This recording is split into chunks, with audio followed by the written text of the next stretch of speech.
برادران ملت اسلامی، السلام علیکم ورحمۃ اللہ وبرکاتہ۔ الحمد للہ وکفا وسلام علی حبیبہ المصطفیٰ، اما بعد فاعوذ باللہ من الشیطان الرجیم، بسم اللہ الرحمن الرحیم۔ فبما رحمۃ من اللہ لنت لهم ولو كنت فظا غلیظ القلب لانفضوا من حولک، صدق اللہ مولانا العظیم۔ بارگاہ رسالت معاب صلی اللہ تعالی علیہ وسلم میں درود پاک کا ہدیہ پیش کریں۔ اللہم صلی علی سیدنا و مولانا محمد معدن الجود والکرم وآلہ واصحابہ الکرام وابنہ الکریم وبارک وسلم صلاۃ دائمۃ سرمدا ابدا۔ عزیزان گرامی وقار، انسان کو اللہ تبارک و تعالیٰ نے جو خصوصیات عطا کی ہیں، اس میں خاص طور پر زبان اور بیان کی خصوصیت بہت اہم ہے۔ شیخ سعدی رحمۃ اللہ تعالی علیہ فرماتے ہیں، تا مرد سخن نہ گفتہ باشد، عیب و ہنرش نہ ہفتہ باشد۔ جب تک آدمی بات نہیں کرتا، اس کی اچھائی بھی چھپی رہتی ہے، برائی بھی چھپی رہتی ہے۔ انسان اپنے کلام سے، اپنی بات سے سمجھ میں آ جاتا ہے کہ کس کیٹیگری کا ہے، کس لیول کا ہے۔ اس کی گفتگو کے آداب اس کی حقیقت بتاتے ہیں، بلکہ یہاں تک کہ اس کے نسب کا بھی پتہ لگا لیا جاتا ہے اور اس کی تربیت کا بھی اندازہ ہو جاتا ہے۔ حضرت لقمان حکیم سے پوچھا گیا، نیکی کس کا نام ہے؟ تو آپ نے فرمایا، دو چیزیں اور بہت چھوٹی ہیں۔ نیکی دو چیزیں ہیں جو بہت چھوٹی ہیں۔ کہا کیا ہے؟ کہا کہ ملاقات میں لوگ اپنے بھائیوں سے مسکرانا اور نرم گفتگو کرنا۔ ساری نیکیوں کی جڑ ہے یہ، نرم گفتگو کرنا اور لوگوں سے خندہ پیشانی کے ساتھ مسکرا کر ملاقات کرنا۔ لیکن میرے عزیزو، یہ دو چیزیں بناوٹی تو بہت سارے لوگوں کے ساتھ آ سکتی ہیں، اخلاق تصنع جس کو کہتے ہیں، تکلف کے ساتھ بہت سارے لوگوں کے ساتھ آ سکتی ہیں، لیکن حقیقت میں جس انسان کی طبیعت میں یہ دو چیزیں ہونی چاہیے، وہ کب سمجھ میں آتی ہیں؟ اس وقت جو مولا علی کرم اللہ وجہہ الکریم نے فرمایا، کسی انسان کو اس کی حقیقت دیکھنا ہو تو غصے کے عالم میں اسے دیکھو۔ وہ اپنے آپے سے باہر ہوتا ہے یا اپنے مزاج کے خلاف کس طرح بات کو سن کر کے تحمل رکھتا ہے۔ سب سے بڑا پہلوان وہ ہے جس نے اپنے غصے کو کنٹرول کیا اور اپنی زبان پر قابو پا لیا، ورنہ یہ وہ لمحہ ہے جب انسان پھٹ پڑتا ہے، جو دل کے اندر ہے سب کہہ جاتا ہے۔ آپ کو میں بتاؤں، نبی کریم صلی اللہ تعالیٰ علیہ وسلم کے عظیم اخلاق کریمہ، بخاری شریف کی حدیث ہے، حضور مسجد نبوی میں تشریف فرما ہے۔ اس وقت مسجد نبوی، آج ہو سکتا ہے آپ کے ذہن میں جو امیج ہے مسجد نبوی کی، بہت بڑی عالی شان مسجد، لیکن وہ زمانہ نبوی میں اس طرح کی نہیں ہے۔ کچی دیواریں تھی، اوپر چھپر کے چھت پڑے ہوئے تھے اور مٹی کی زمین تھی۔ یہ مسجد نبوی کی شکل اس زمانے میں حضور اکرم صلی اللہ تعالیٰ علیہ وسلم اپنے صحابہ کے ساتھ بیٹھے ہیں۔ ایک دیہات کا رہنے والا شخص آیا۔ ایک بات یاد رکھیں کہ دیہات میں، گاؤں میں رہنے والوں کے اخلاق اور تمیز میں بڑا فرق ہوتا ہے، ان کے ہاں آداب کی کمی ہوتی ہے۔ وہ شخص آیا اور مسجد نبوی میں آ کر حضور صلی اللہ علیہ وسلم سے کچھ بات چیت کیا اور تھوڑی دیر کے بعد مسجد میں ہی کھڑے ہو کر پیشاب کرنا شروع کیا۔ بخاری شریف میں یہ حدیث موجود ہے۔ جب مسجد نبوی میں کھڑے ہو کر پیشاب کرے تو صحابہ اکرام سب دیکھ کر کے دوڑانے لگ گئے، خذوہ خذوہ، پکڑو اس کو، پکڑو اس کو، اور صحابہ دوڑاتے تھے، وہ پیشاب کرتے ہوئے بھاگتا تھا پوری مسجد میں۔ نبی پاک صلی اللہ تعالی علیہ وسلم نے فرمایا، دعوہ، چھوڑ دو اس کو، کر لینے دو، پیشاب کر رہا ہے مسجد میں، چھوڑ دو اس کو۔ جب وہ صحابہ اکرام حضور کا حکم سنتے ہیں، سب پیچھے ہٹ گئے۔ تھوڑی دیر کے بعد نبی کریم صلی اللہ تعالیٰ علیہ وسلم نے صحابہ سے فرمایا، پانی کے ڈول بھر کر کے لائے جائیں۔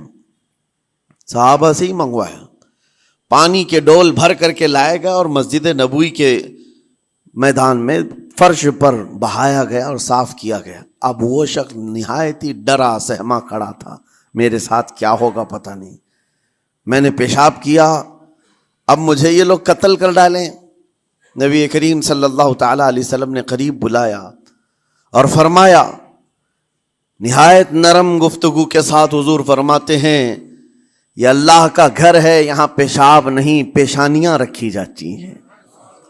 بس یہ جملہ ہے، بخاری شریف میں موجود ہے، یہاں عبادت کی جاتی ہے۔ اتنا کہہ کر رخصت ہو گئے، رخصت کر دیا۔ وہ دیہات سے آیا ہوا جو نوجوان تھا یا شخص تھا، باہر نکلتے ہی وہ کلمہ طیبہ پڑھ کر حضور کی غلامی میں شامل ہوا۔ میں نے وہ بلند عالی اخلاق نہیں دیکھے۔ نبی کریم صلی اللہ علیہ وسلم کے بارے میں قرآن کہتا ہے، فَبِمَا رَحْمَةٍ مِّنَ اللَّهِ لِنْتَ لَهُمْ، اللہ کی رحمت سے آپ لوگوں کے لیے نرم ہیں، اس لیے لوگ آپ کے ارد گرد لگے ہوئے رہتے ہیں۔ وَلَوْ كُنْتَ فَظًّا غَلِيظَ الْقَلْبِ لَانْفَضُّوا مِنْ حَوْلِكَ، اے رسول اگر آپ سخت دل ہو جائیں تو پھر یہ سب چھٹ جائیں گے، آپ سے دور ہو جائیں گے۔ اس رسول کے لیے جب کہا گیا ہے کہ اگر آپ سخت ہو جائیں تو لوگ چھوڑ کر کے دور ہو جائیں گے، تو ہمارے اور آپ کے لیے کس قدر لہجے کی پابندی ضروری ہے۔ ہاں عزیزان گرام وقار، اپنی گفتگو، اپنے کلام، اپنی بات چیت سے آپ اپنے سلیقے بتاتے ہیں۔ گالی گلوچ کرتے ہوئے جن کی صبح شامیں ہوتی ہیں، ان کو دیکھ کر کے ہی پہچان میں آ جاتا ہے کس گھر سے یہ تعلق رکھتا ہے، کہاں ان کی تربیت ہوئی ہے، کس طرح ان کے آداب سکھائے گئے۔ اسی لیے میرے عزیزو، بچوں کو آوارہ بھی نہ چھوڑ دینا کہ وہ اپنی زبان گلی کوچوں سے سیکھ کر کے جائیں۔ کل کو ہوگا یہ کہ اس کی زبان کی وجہ سے لوگ تمہیں طعن و تشنیع کریں گے، اس کا باپ ایسا ہوگا اس لیے بچہ ایسا ہے، اس کی ماں اس طرح ہوگی اس لیے اس کی گفتگو ایسی ہے۔ کیونکہ موسٹلی زیادہ طور پر بچے اپنے ماں باپ کے اخلاق کو نقل کرتے ہیں، ٹرانسفر ہوتی چلی جاتی ہیں۔ ایک بار حضور اکرم صلی اللہ تعالی علیہ وسلم مسجد نبوی سے باہر نکل کر جا رہے ہیں۔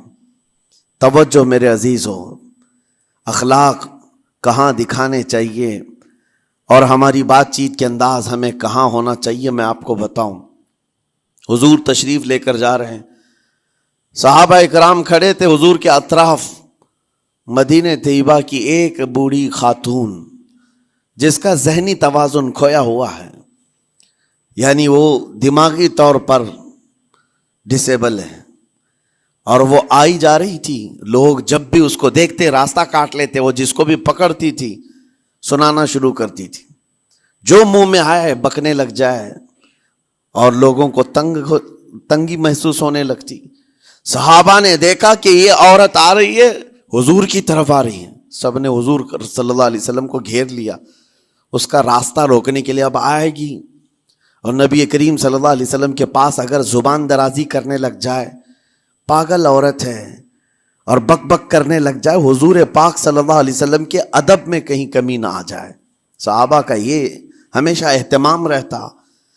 حضور اکرم صلی اللہ علیہ وسلم نے دیکھا تو صحابہ سے کہا، ہٹ جاؤ، اس کو آنے دو، ہٹ جاؤ، اس کا راستہ چھوڑ دو۔ صحابہ نے کہا، یا رسول اللہ صلی اللہ علیہ وسلم، اس کا ذہنی توازن ٹھیک نہیں ہے، دماغی طور پر وہ عورت ٹھیک نہیں ہے، وہ آئے گی اور لمبی باتیں کرتی ہے، لا یعنی باتیں کرتی ہے، کہیں آپ کی شان پاک میں کوئی گستاخی نہ ہو جائے۔ صحابہ روک رہے تھے، حضور پاک صلی اللہ علیہ وسلم نے سختی سے فرمایا، ارشاد فرمایا، ہٹ جاؤ، اس کا راستہ چھوڑ دو، مجھے پتا ہے پورے مدینے میں اس کی کوئی نہیں سنتا، میں بھی نہ سنوں تو وہ کس کو سنائے گی، اگر میں بھی نہ سنوں تو وہ کس کو سنائے گی۔ یہ میرے مصطفیٰ کریم صلی اللہ تعالی علیہ وسلم کے دربار عالی جاہ کی وہ بلند اخلاق کریمانہ کی ایک مثال ہے، جس کو خود میرے آقا نے فرمایا، بعثت لأتمم مکارم الاخلاق۔ عزیزان گرام وقار، لوگوں کے آج حالات ایسے ہیں کہ اچھے لوگوں کے ساتھ اخلاق الگ دکھائے جاتے ہیں، چھوٹے لوگوں کے ساتھ اخلاق الگ دکھائے جاتے ہیں، سٹیٹس کا آدمی ہو تو اس کے ساتھ ملنے کے طریقے الگ ہیں، اور غریب کوئی آ جائے، فقیر کوئی آ جائے تو اس سے ملنے کا انداز الگ ہو جائے، یہ نہ ہو۔ یہ ہم سب کے لیے نصیحت ہے۔ اسی ممبئی کی سرزمین پر میں آپ کو بتاؤں، ایک ماہم شریف میں بزرگ حاجی صاحب ہوا کرتے تھے، آج سے تقریباً 10-12 سال پہلے کی۔ وہ کئی لوگوں سے ایک سوال کرتے تھے پکڑ پکڑ کر کے کہ میرا ایک سوال ہے، آپ جواب دیں گے، میرا ایک سوال ہے۔ کئی علماء سے انہوں نے پوچھا، مجھ سے بھی انہوں نے، جب میں نیا تھا مصر سے پڑھ کر کے آیا تھا، میرے پاس آ کر کہا کافی سالوں سے میرے ذہن میں ایک سوال ہوتا ہے، میں آپ سے بھی پوچھنا چاہتا ہوں۔ کہا بتائیے کیا ہے؟ کہا میں حضور سرکار مجاہد ملت رحمت اللہ علیہ کا مرید ہوں، علامہ حبیب الرحمن مجاہد ملت، رئیس اعظم اڑیسہ، جن کے خدمات جلیلہ آج ہو سکتا ہے نئی جنریشن کو نہ معلوم ہو، ان کا لقب ہے مجاہد ملت، جنہوں نے سنیت کی بقا کے لیے اپنا تن من دھن سب قربان کیا تھا۔ وہ مجاہد ملت عظیم بزرگ ولی کامل ہے۔ یہ حاجی صاحب کہتے ہیں کہ میں ایک نارمل آدمی تھا، کڑیا تھا، یعنی گھر بنانے کا کام کرتا تھا۔ جب وہ ممبئی تشریف لاتے تو دوڑ کر کے ہر جگہ سے لوگ ملنے آتے، میں بھی گیا تھا، اور اس وقت میں جوان تھا۔ حضور مجاہد ملت رحمت اللہ علیہ کی بات وہ بتا رہے ہیں کہ لوگ لائن لگا کر کے مصافحہ کر رہے تھے، مل رہے تھے۔ جب مل رہے تھے تو پھر میرا نمبر آیا، میں ملنے کے لیے گیا۔ بزرگوں کے سب ہاتھ چومتے ہیں، یہ ہمارے سنیوں کے طریق ہیں۔ ادب، علماء ذوی الاحترام کے ہاتھوں کا بوسہ لینا یہ مستحسن ہے، یہ ہمارے آداب میں سے، معمولات اہل سنت میں سے۔ تو جب سب لوگ ان کے دست بوسی کر رہے تھے، ہاتھ چوم رہے تھے، میں بھی قریب گیا، اور جب میرا نمبر آیا میں ہاتھ چومنے کے لیے گیا تو انہوں نے میرا ہاتھ لے کر خود ہی چوم لیا۔ وہ بزرگ عالی جاہ ولی کامل جن کو دنیا مجاہد ملت کہتی ہے، میرا ہاتھ انہوں نے چوم لیا، اور میرے اندر ایسی پشیمانی تھی کہ میں کیا کروں سمجھ میں نہیں آیا۔ میں ایک معمولی سا کڑیا، اور کہاں ان کا مقام، کہاں میرا۔ تو اس کے بعد وہ اس بے چینی میں رہتے تھے کہ ایسا کیوں کیا، ایسا کیوں کیا، کیونکہ پوچھنے کا موقع ہی نہیں ملا۔ ایک بزرگ تھے، انہی کے خلیفہ تھے حضور مجاہد ملت کے، انہوں نے اس کا جواب دیا۔ میرے عزیزوں، کیا بہترین جواب تھا۔ حضرت مجاہد ملت رحمت اللہ تعالی علیہ یہ چاہتے تھے کہ ہزاروں لوگ ہماری تعظیم کرتے ہیں تو کہیں ہمارے دماغ میں بادشاہت کا خیال نہ آئے، ہم غریب اور فقیر کا ہاتھ چوم کر اپنے نفس کی مخالفت بھی کرتے ہیں۔ اخلاق کریمانہ دکھانے کے لیے اسٹیٹس والوں کے ساتھ ہی نہیں، غربا فقراء کے ساتھ بھی وہ اخلاق ہوں۔ نبی کریم صلی اللہ تعالی علیہ وسلم کے وہ آداب آج اگر آپ اپنا لیں، بہت ساری کڑوی چیزیں ویسی ختم ہو جائیں۔ آج ممبئی کی سرزمین پر سب سے بڑا یہ چیلنج ہے بات کرنے میں، نوجوانوں کے تو آج پارے چڑھے ہوئے ہوتے ہیں، ان سے کوئی بھی بات کر لے، جس تیور میں یہ بات کرتے ہیں ایسا لگتا ہے کہ ابھی لڑائی ہو جائے گی، ابھی جھگڑا ہو جائے گا۔ اس کی عادت سی بن گئی ہے۔ آپ کو پتہ ہے فرمایا گیا، عربی کا قول ہے، جراحت السنان لها التیام ولا یلتام ما جرح اللسان۔ تلوار سے، چاقو سے دیا ہوا زخم سوکھ سکتا ہے، زبان سے دیا ہوا زخم کبھی نہیں سوکھتا۔ زبان سے دیا ہوا زخم نہیں سوکھتا۔ بولنے سے پہلے 1000 بار اس بات کو خیال ہونا چاہیے کہ میں جس کو بول رہا ہوں کہیں اس کا دل چھلنی تو نہیں ہو جائے۔ میری زبان یہ ہوتی 50 گرام کی چھوٹی زبان ہے، لیکن بڑے بڑے لوگوں کے کلیجے چیر کر رکھتی ہے، بڑے بڑے لوگوں کے دلوں میں سوراخ کر کے رکھتی ہے، زخمی کر کے رکھتی ہے اس کا استعمال۔ اسی لیے روایت میں ملتا ہے کہ جب انسان صبح کرتا ہے تو سارے اعضاء، ہاتھ پیر آنکھ کان ناک، سارے اعضاء سب سے پہلے زبان سے یہ عرض کرتے ہیں، اس کی پناہ مانگتے ہیں، کہتے ہیں آج تو صحیح سلامت رہے گی تو ہم سب صحیح سلامت رہیں گے، اور اگر تو پھسل گئی تو عذاب ہم پر بھی ہوگا۔ زبان بولتی ہے، مار کسی اور کو پڑتی ہے، کوئی زبان کو مارتا نہیں ہے، گالی زبان دیتی ہے، لیکن مار کبھی پیٹھ پہ پڑتی ہے، سر پہ پڑتی ہے، ہر جگہ پڑتی ہے۔ تو یہ زبان نبی کریم صلی اللہ تعالی علیہ وسلم نے ارشاد فرمایا من یضمن لی ما بین لحیتیہ وما بین، حضور پاک صلی اللہ تعالی علیہ وسلم فرماتے ہیں جس نے دو چیزوں کی ضمانت مجھے دے دی، حفاظت کی، میں اسے اضمن لہ الجنہ، میں اس کو جنت میں لے جانے کی ضمانت دیتا ہوں۔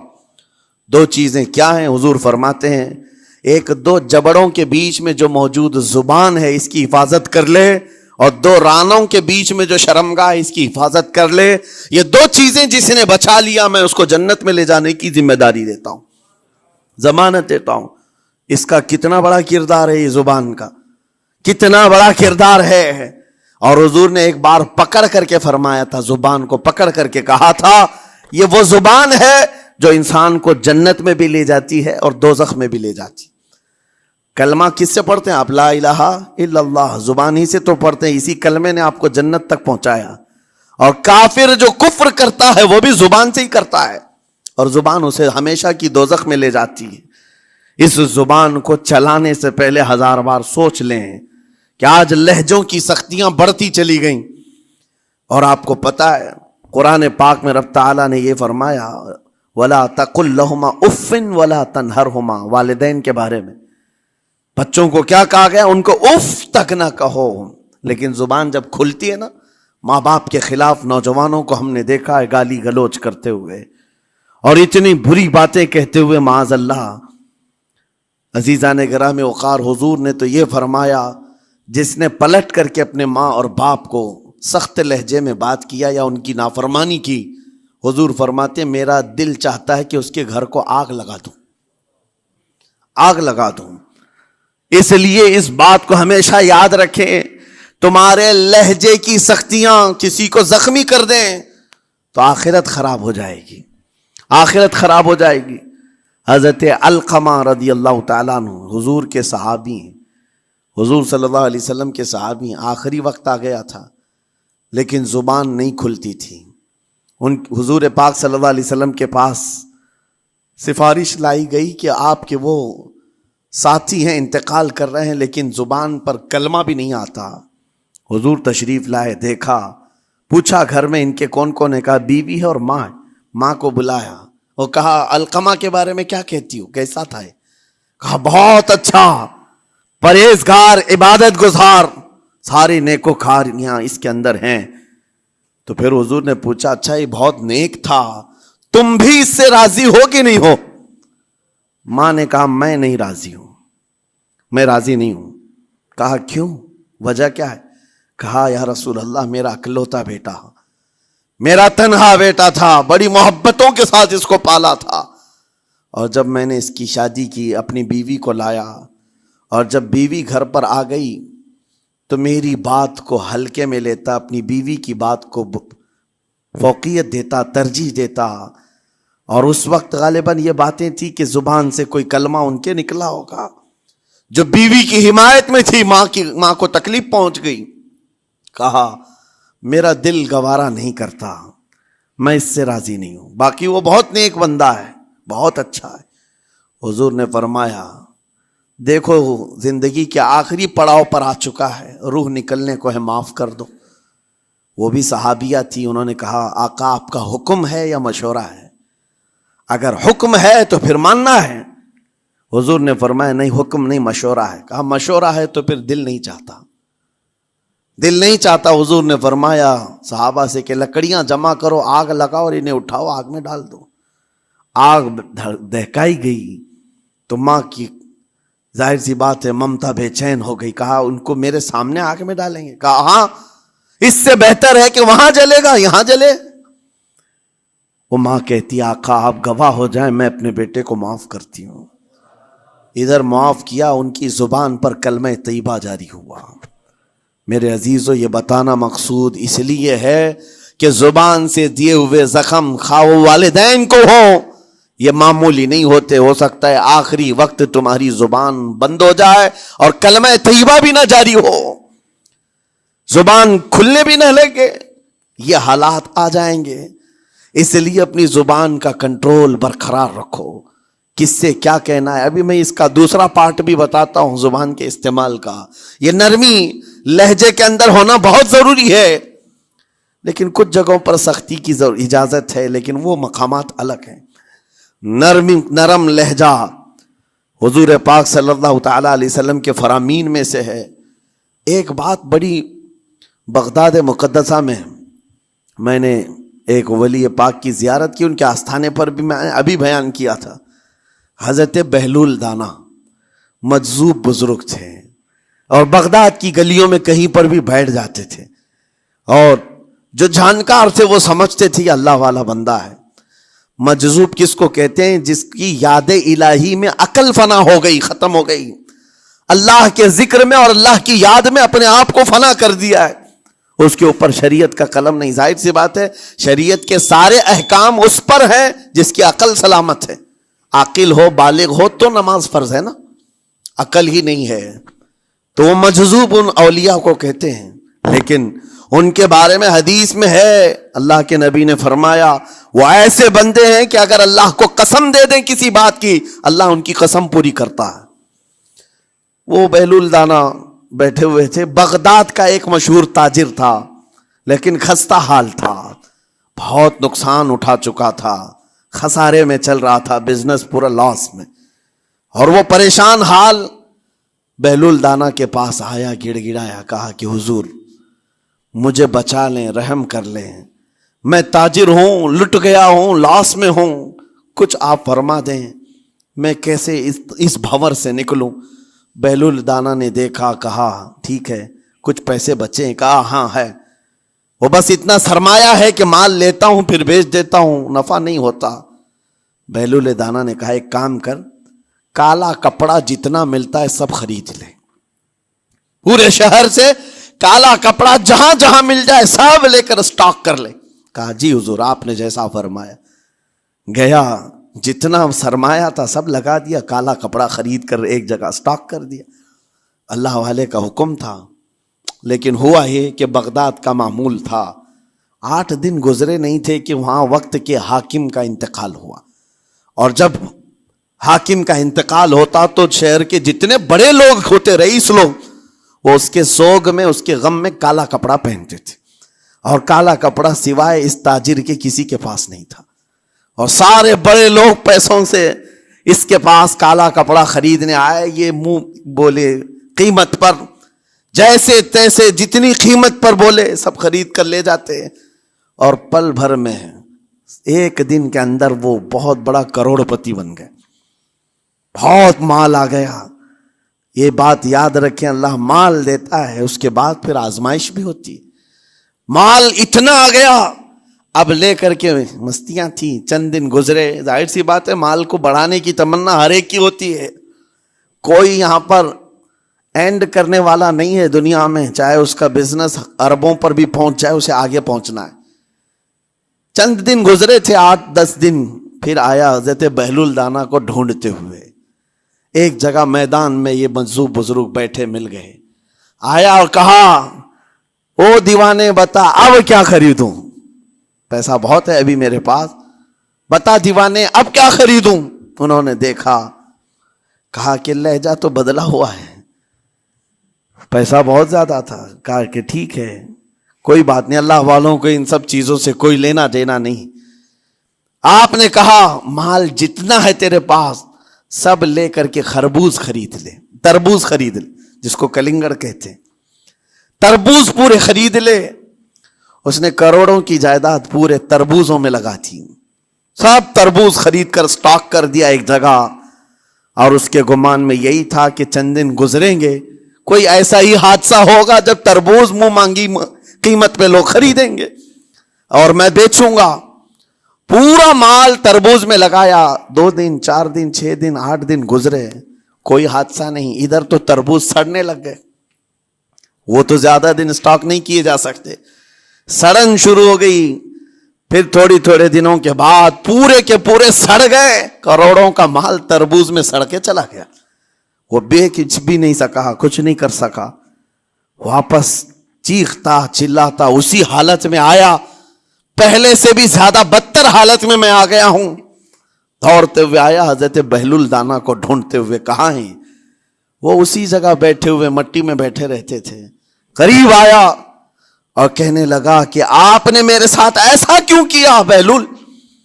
بہلول دانا نے کہا کیا ہوا؟ کہا میں تو لٹ گیا، تربوز میں پیسے لگائے آپ کی وجہ سے اور پورے سڑ گئے۔ بہلول دانا نے کہا میں نے تو کچھ نہیں کیا، پہلے تو تجھے نفع ملا تھا وہ تیرے لہجے کی وجہ سے، اب خسارہ ہوا ہے تیرے لہجے کی وجہ سے۔ پہلے جو آیا تھا بات کرنے کے لیے اس وقت تیری تمیز الگ تھی، تیری تہذیب الگ تھی، اخلاق الگ تھی، گڑ گڑا کر کہا تھا کہ میں لٹ گیا ہوں آپ رحم کر دیں۔ دوسری بار آ کر کے کیا کہا؟ او دیوانے بتا کیا خریدوں؟ لہجہ بدل گیا تو پوری حیثیت بدل گئی۔ زبان ہماری اونچائی پر بھی لے جاتی ہے اور نیچے بھی لے آتی ہے۔ اس بات کو ہمیشہ ملحوظ رکھیں کہ اس زبان سے بہت سارے لوگ نفع بھی اٹھاتے ہیں، بہت سارے لوگوں کو نقصان بھی ہوتا ہے۔ لیکن ساتھ میں یہ بات بھی عرض کروں، نرم گفتگو کرنے کا عادی ہر ایک کو ہونا چاہیے، نرم گفتگو کرنے کا عادی ہر ایک کو ہونا چاہیے، اس کی نیکیوں کی علامت ہے، اس کے اخلاق کی علامت ہے۔ لیکن ساتھ میں امام شافعی رحمۃ اللہ تعالی علیہ نے یہ بھی فرمایا، چاہے جتنی بھی نرم طبیعت ہو انسان کی، اللہ اور اس کے رسول کے لیے غیرت ہونی چاہیے۔ اللہ اس کے رسول کے خلاف بات سنے تو پھر نرم لہجے کا استعمال نہ کرے، پھر وہ بزدلی کہلائے گی، وہ بزدلی کہلائے گی۔ آج میں ایک بات یہ بھی بتا دوں، بہت سارے لوگ یہ سمجھتے بھی ہیں، ابھی چند دن قبل میں ماررہ مطہرہ میں بیان کیا اخلاق کے اولیاء اکرام کے مذہب و مسلک پر، اور پچھلے 15 سالوں سے میں نے بہت سارے خطابات کیے ہیں اخلاق پر، معاشرے کی برائیوں پر، لیکن ابھی چونکہ چند دنوں میں جلسے پروگرام بہت سارے ہو گئے اور عظمت ناموس رسالت پر زیادہ گفتگو ہونے لگی تو لوگوں میں ایک امیج الگ بیٹھی ہوئی ہے۔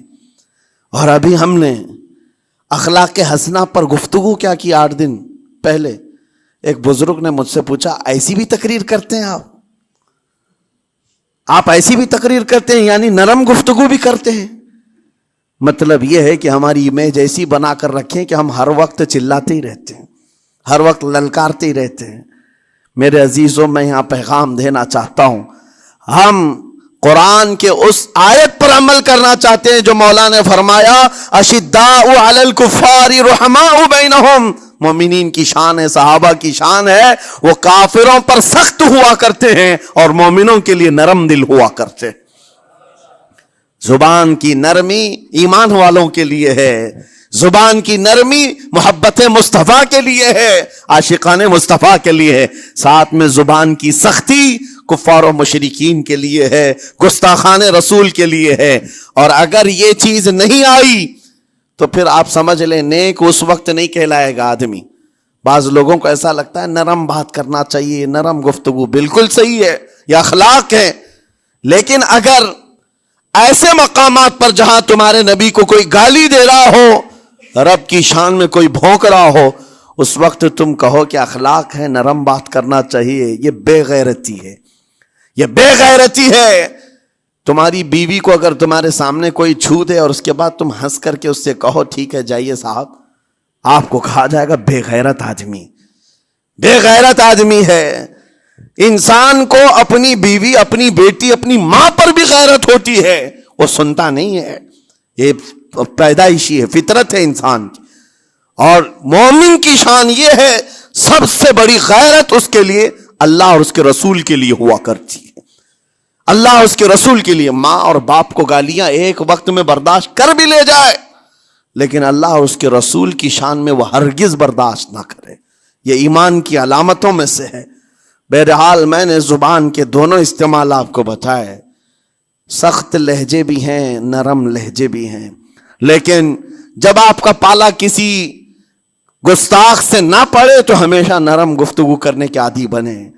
مومنین میں نرم لہجے کا اختیار ہمیشہ رہے، اس سے اخلاق آپ کے بتائے دکھائے جاتے ہیں، اس سے آپ کے اخلاق معلوم ہوتے ہیں، ساتھ ہی معاشرے میں نرمی اور محبت کا ماحول بھی قائم ہوتا ہے۔ ڈانٹنے کے طریقے بھی میں آپ کو بتاؤں، میرے والد اگرامی فرمایا کرتے تھے، حضور حافظ ملت رحمت اللہ علیہ جو الجامعۃ الاشرفیہ مبارک پور کے بانی ہیں اور بڑے محدث، جنہوں نے ایک نہیں ہزاروں عالم پیدا کیے. اس ہندوستان کی بات کر رہا ہوں. حافظ ملت رحمۃ اللہ علیہ پوری بخاری شریف پڑھاتے تھے. تقریباً 40 سال تک انہوں نے پڑھایا بخاری شریف. میرے والد ان کے شاگرد ہیں. فرماتے ہیں جب وہ بہت زیادہ ناراض ہو جاتے کسی سے، ڈانٹنا ہوتا، ہر استاد بچے کو ڈانٹتا ہے، کبھی کچھ بچہ نافرمانی کر جائے یا مزاج کے خلاف بات کرے تو استاد ڈانٹتا ہے. تو حافظ ملت رحمۃ اللہ علیہ اگر کسی شاگرد کو ڈانٹتے بھی غصے میں تو کہتے ہیں اے جنتی کیا کر رہا ہے. کہتے ہیں اگر یہ جملہ قبول بھی ہو جائے تو بچہ جنتی ہو جائے. لہجے کی یہ استعمالات اولیاء سے سیکھو میرے عزیزو. غصے پر کنٹرول اس وقت تمہارے اخلاق معلوم ہوتے ہیں جب تمہارا غصہ عروج پر ہوتا ہے. اس وقت تمہاری حقیقت لوگوں کے سامنے آتی ہے. وہ اپنے شاگردوں کو ڈانٹتے بھی تو جنتی کہہ کر ڈانٹتے ہیں. یعنی کوئی گالی نہیں ہے، کوئی برے کلمے نہیں ہیں، بلکہ ایسا جملہ ہے کہ اگر قبول بھی ہو گیا استاد کی زبان سے، اس کی تو زندگی وصول ہوگی، اس کا بیڑا پار ہو گیا. ہمارے درمیان ماں باپ کو بھی یہ چاہیے کہ بچوں کو کس طرح کے اخلاق آپ دے رہے ہیں. گفتگو کرنے کے متعلق قرآن میں اللہ تعالیٰ نے آداب بتائے ہیں. جب آپ گھروں کے اندر موجود ہوں تو بچوں کے سامنے کس طرح کی گفتگو کیا کریں گے، کیسی بات کریں گے. شوہر اور بیوی جس طرح کی باتیں کر رہے ہیں بچے کے دماغ میں وہ پورا کا پورا چھپتا ہے، ٹرانسفر ہوتا ہے. اسی لیے کہا گیا ایڈلٹ گفتگو کبھی بھی بچوں کے درمیان نہیں کی جائے گی. جو میچورٹی میں نہیں ہے ان بچوں کے سامنے ماں اور باپ بیٹھ کر کے کلام بھی نہ کریں، بات نہ کریں. معاشرہ تو آج ایسا ہے سب پوری فیملی لے کر کے بیٹھے ہوئے ہیں، اور حد تو یہ ہے کہ گندی فلمیں سامنے لگی ہوئی رہتی ہیں. وہ کیسے بچا پاؤ گے؟ 4 سال 5 سال کے بچے کے اندر بھی وہ گفتگو، وہ مکالمات، ایک دوسرے سے بات کرنے کی تمیزیں، وہ سب وہاں سے سیکھتا آ رہا ہے. گھروں کے اندر ماحول کو تبدیل کرنے کے لیے آپ کی اپنی زبان پر کنٹرول اور اپنے بچوں کی تربیت اور ان کی زبان پر کنٹرول بہت ضروری ہے. پھر دیکھنا آپ یہ معاشرہ پیدا کر کے کل کو آپ کا بچہ نکلے گا، اس کی تمیز، اس کے اخلاق پر ہر کوئی اش اش کرے گا. چند دنوں کی محنت ہے آپ کی، لیکن بچے جب سلیقے کے ساتھ گفتگو کریں تو لوگوں کا دل جیت لیا کرتے ہیں. بات کرنے کے آداب ایسے ہیں کہ لوگ دل جیت لیا کرتے ہیں. یہ میرے استاد گرامی مصر کے رہنے والے تھے. جب خطابت ہمیں سکھا رہے تھے گفتگو کرنے کے آداب، تقریر کرنے کے آداب، تو ایک امام غزالی کا قول تھا کلم الناس علی قدر عقولہم، لوگوں سے ان کی عقل کے مطابق بات کرو. اس پر وہ سمجھاتے ہوئے ہمیں ٹریننگ دیتے تھے اور کہتے تھے کہ تمہارے پاس آنے والے کئی طرح کے لوگ ہوں گے. اگر تم امام ہو، اگر داعی ہو، خطیب ہو، مقرر ہو، کوئی غریب گھر سے، کوئی بڑے امیر گھر سے، کوئی پڑھا لکھا آئے گا، کوئی جاہل ہوگا، کوئی بدتمیز بھی ہوگا، کوئی نیکوکار، کوئی گنہگار، سب طرح کے مکس مجموعہ تمہارے پاس ہوگا. ان سے خطاب کرنا، ان سے بات کرنا، کس انداز سے بات کرو گے، کیسے ان سے کلام کرو گے. میرے عزیزو یہ ہمارا اپنا ہنر نہیں ہے. ہم جو آپ کے سامنے گفتگو کر رہے ہیں یہ ہمارا فن نہیں ہے، یہ اپنا پیدا کیا وہ ہنر نہیں ہے. ہمیں سکھایا گیا تھا صرف اور صرف آپ کو اس مجمع سے اور یہ آئے ہوئے جمع غفیر سے بات کرنے کے لیے ایک ہی اسلوب اپنانا ہے. دیکھنا ہے کہ رسول اللہ کیسے بات کیا کرتے تھے. میرے آقا صلی اللہ تعالی علیہ وسلم کا اسلوب اپناؤ. حضور کے خطبے دیکھو، حضور جب خطاب کرتے، ظاہر سی بات ہے مسجد نبوی میں اس وقت بھی لوگ، ہر طرح کے لوگ آتے، دیہات کے بھی تھے، شہر کے بھی تھے، اعلیٰ دماغ والے لوگ اور کئی الگ الگ قسم کے لوگ آتے. حضور کا خطاب سب کے لیے تھا. عزیزان گرامی، ان سنتوں پر عمل کر کے آج آپ اپنے لہجے کو بہتر بنا سکتے ہیں. بس میری گفتگو کا خلاصہ یہی ہے کہ اللہ تعالیٰ ہمیں زبان کا صحیح استعمال عطا فرمائے، ورنہ یہ زبان کی سختیاں اور اس کی کڑواہٹ ہمیں دوزخ میں بھی لے جاتی ہے، دوزخ تک لے جا سکتی ہے. اللہ تعالیٰ اس کی مکاریاں، اس کی عیاریاں اور اس کی شرانگیزیوں سے ہم سب کی حفاظت فرمائے.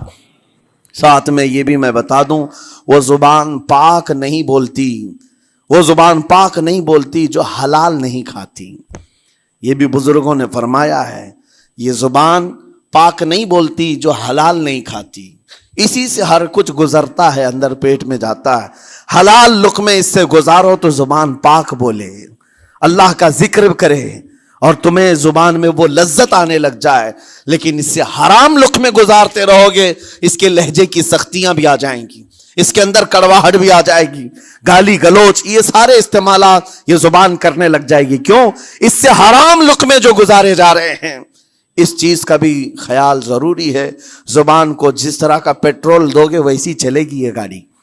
جس طرح کا ڈیزل اس کے اندر ڈالتے ہو، حرام یا حلال، یہ بہت معنی رکھتا ہے. اور ایک بات یہ بھی سن کر کے چلے ہیں کہ حضرت سلیمان علیہ السلام کے زمانے میں ایک مناظرہ ہوا تھا علماء کا.